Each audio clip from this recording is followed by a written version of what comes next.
সময় বড় অদ্ভুত জিনিস। সময়ের সাথে তাল মিলিয়ে চলতে না পারলেই কোনো কাজই যেন একদম ঠিকমতো করে ওঠা যায় না। সকাল থেকে সন্ধ্যা পর্যন্ত এতগুলা কাজ করি, তারপরও যেন সময়ের সাথে একদম তাল মিলিয়ে চলতেই পারি না। আজকে সারাদিন নিজের সংসারে কী কী কাজকর্ম করলাম সব কিছু মিলে থাকবে ছোট্ট একটা ভিডিও।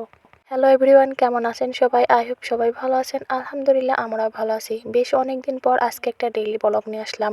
সকাল সকাল ঘুম থেকে উঠেই যেন বাইরের পরিবেশটা মাশাআল্লাহ অনেক সুন্দর ছিল। আর সকাল সকাল উঠে যদি নিজের বিছানাপত্র না গুছিয়ে কাজে নামি, তো মনে হয় যেন সব কিছু একদম এলোমেলো হয়ে গেছে।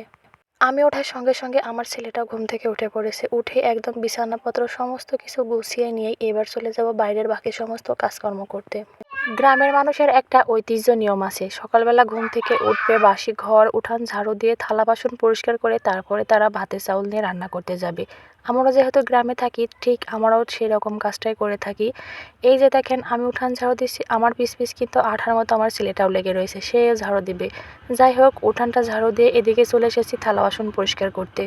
কলপাড়ে বসে একে একে সমস্ত থালা বাসন এখন পরিষ্কার করে ধুয়ে নিব। এইদিকে কিন্তু আরও বাকি সমস্ত কাজগুলো রয়ে গেছে, এখনও রান্নাবান্না করতে হবে, হাঁস মুরগি বের করতে হবে, ছাগল খেতে দিতে হবে, কত কিছু কাজ করব। সকালবেলা শুধু যে নিজেদের খাবার রান্নাবান্না করতে হয় এমনটা কিন্তু নয়। এই যে গরু ছাগল পালন করি, হাঁস মুরগি, এদেরকেও কিন্তু সকাল সকাল বের করে খাবার দিতে হয়। এখন কিন্তু ছাগলকে খাবার দেওয়া কমপ্লিট, এখন কিন্তু সমস্ত হাঁস মুরগি এক একে ছেড়ে দিব। গ্রামে থাকার এই একটা মজার বিষয় যে নিজের মতো করে হাঁস মুরগি গরু ছাগল পালন করা যায়, আবার সেখান থেকে কিন্তু একটা আর্থিক চাহিদাও মেটানো যায়, এবং কি মাছ মাংস ডিম সব কিছুই পেয়ে থাকি। আর এই রকম করে গ্রামে বাস করার মতো শান্তি কিন্তু শহরে থাকে না।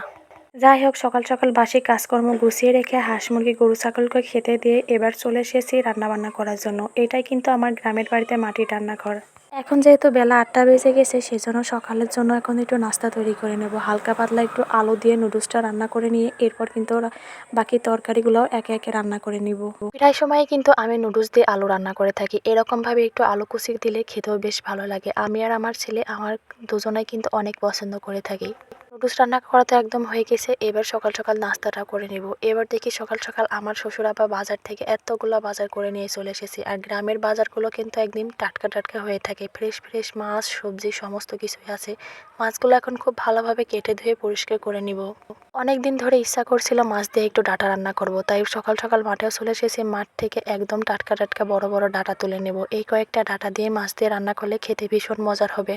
এই ডাঁটাগুলো কিন্তু এমনিতে হয়েছে, কোনো রকম বোনা হয়নি বা সার মাটি দেওয়া হয়নি। এবার কিন্তু এই ডাঁটাগুলো কেটে ধুয়ে পরিষ্কার করে নিয়েছি। মাছটা এখন ভেজে নেব বলে লবণ হলুদ আর মরিচের গুঁড়া দিয়ে একে একে খুব ভালোভাবে মাছগুলো কড়া করে ভেজে নিব। আমাদের বাড়িতে সবাই কিন্তু ছোট বড় যে কোনো মাছই হোক না কেন, না ভেজে কখনোই খেতে চায় না, তাই মাছগুলো খুব ভালোভাবে একে একে কড়া করে ভেজে নিয়েছি। এবার কয়েকটা মাসকালাই ডাউলের বড়ি ব্যবহার করব, সেজন্য বড়িগুলো হালকাভাবে কড়াইতে ভেজে নিলাম। এবার কড়াতে দিয়ে দিব হালকা পরিমাণে পেঁয়াজ কুচি, ঢেলে দেব সরিষার তেল। আমরা যেহেতু গ্রামে থাকি, তাই গ্রামের সমস্ত কিছু চাষাবাদ করা হয়, সেজন্য খাঁটি ফ্রেশ সরিষার তেলটাও একদম নিজেদের বাড়ির অরিজিনাল তেল। ভালোভাবে পেঁয়াজ কুচিটা দিয়ে মশলাটা সুন্দর করে কষানো হয়ে গেছে। এবার এখানে কেটে ধুয়ে রাখা আলু দিয়ে দেবো, আর সঙ্গে ডাঁটাগুলোও দিয়ে দিব। মশলার সঙ্গে আলুটা খুব ভালোভাবে এখন কষিয়ে নিব।